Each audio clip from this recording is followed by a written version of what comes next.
The road to happiness doesn't exist because happiness isn't a destination. How many times do we fall into the trap of thinking, I'll be happier once I've finished school. I'll be happier once I have a job. I'll be happier once I find a spouse. Once we have a baby. Once I lose weight. Once we have more money.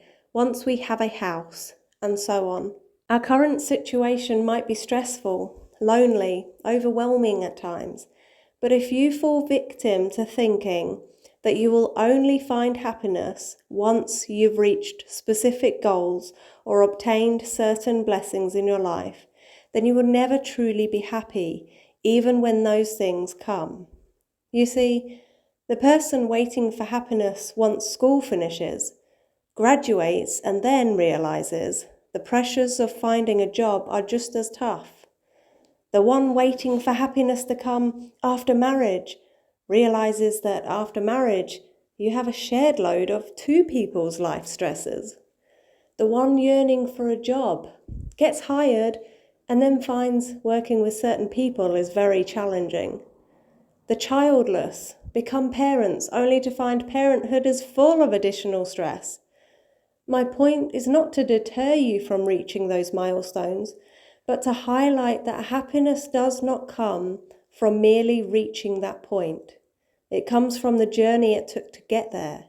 There will always be another challenge and stress in life. The key is to find peace and happiness along the way. How do we do that? How did Adam and Eve find happiness and peace after their son killed their other son? They turned to God.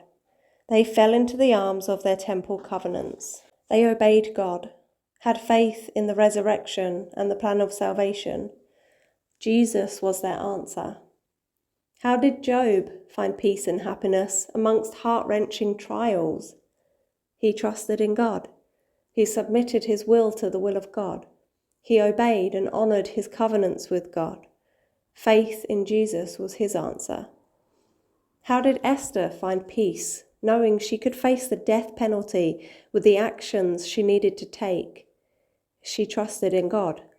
She submitted her will to God and trusted in Him to save her, either in life or in death.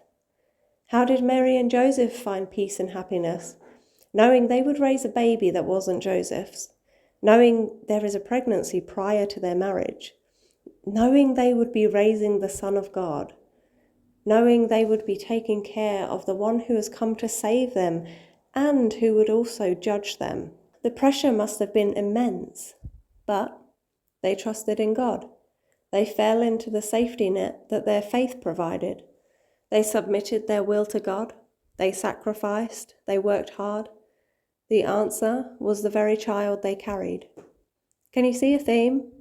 Happiness and peace did not come from reaching life goals. It did not come from completing hard things, or even from witnessing miracles.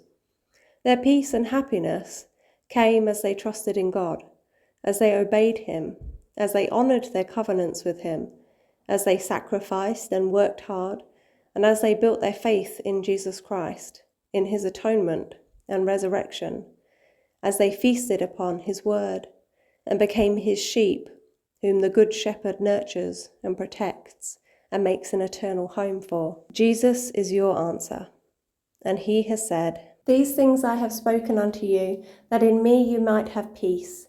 In the world you shall have tribulation, but be of good cheer. I have overcome the world." Don't get robbed of your happiness by thinking it is a destination waiting to be reached down the road. Learn to be happy now by trusting in, following and feasting on the word of Christ. This does not mean you won't have stress or trials, and it does not mean you will be happy constantly. What it does mean is that you can still have moments of peace and happiness even amid the trials in your life.